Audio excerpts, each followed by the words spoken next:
Donc nous passons à la question suivante, donc la question numéro 4 qui devient la question numéro 3 du fait de la suppression de la question numéro 3. Donc c'est une question qui porte sur notre budget principal et sur une décision modificative, la numéro 4. Et je cède la parole à Hervé Lenné.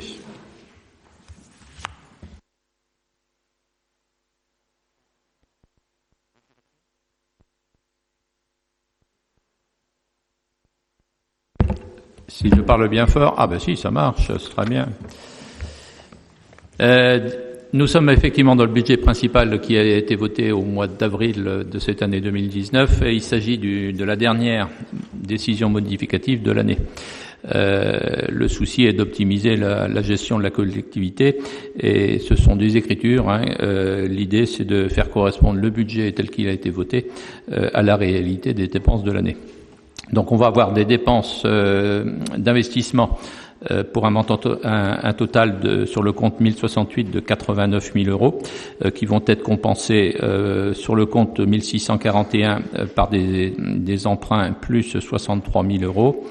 2031, c'est des travaux sur l'usine à gaz plus 7 000 euros. 2051 au 1015, c'est du matériel informatique pour moins 35 000 euros.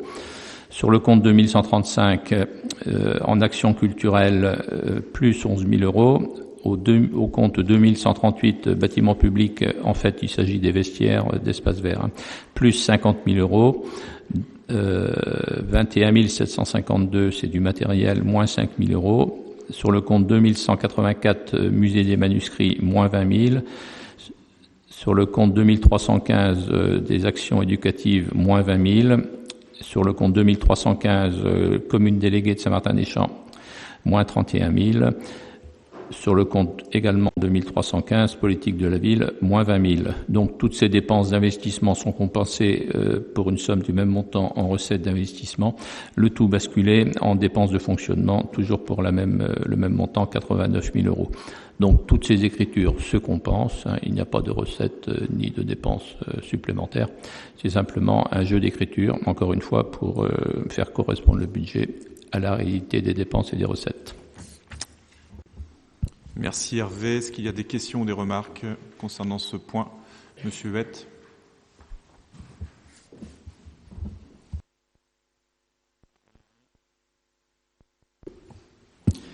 Merci. Je n'ai pas de remarques à faire ou d'observations à faire sur cette question budgétaire qui nous convient. C'est un ajustement.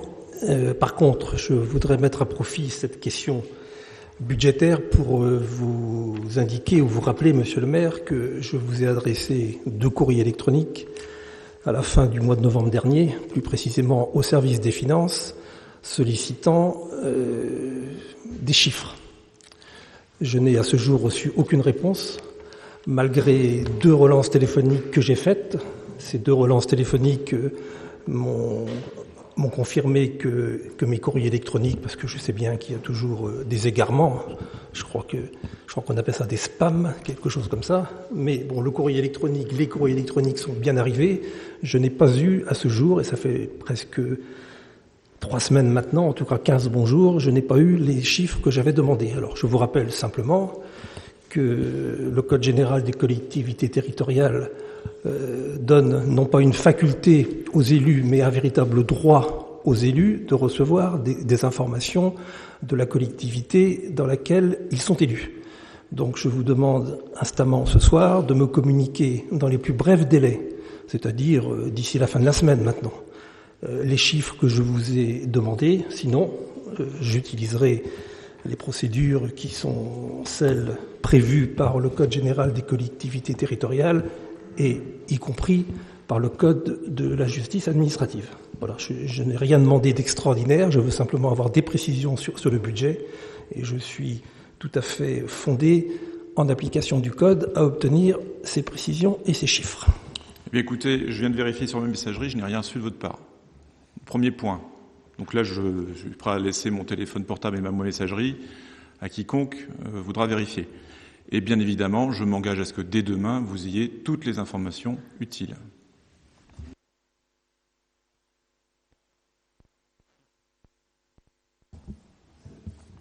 C'est bon. Je n'ai pas dit que je vous avais adressé cette demande à vous, je l'ai adressée au service des finances, qui dépend de vous. 2 courriers électroniques, 26 novembre et 28 novembre, 2 appels téléphoniques, et j'ai eu confirmation que les courriers électroniques étaient bien arrivés. Donc j'attends maintenant d'avoir les précisions que j'ai sollicitées. Écoutez, demain à la première heure, j'irai voir le service financier. Déjà, je leur demanderai pourquoi ils ne vous ont pas envoyé les documents, puisque vous êtes en droit de les avoir. Et je veillerai à ce que vous les ayez avant la fin de la semaine, et si possible, dès demain. Y a-t-il d'autres questions, d'autres remarques ?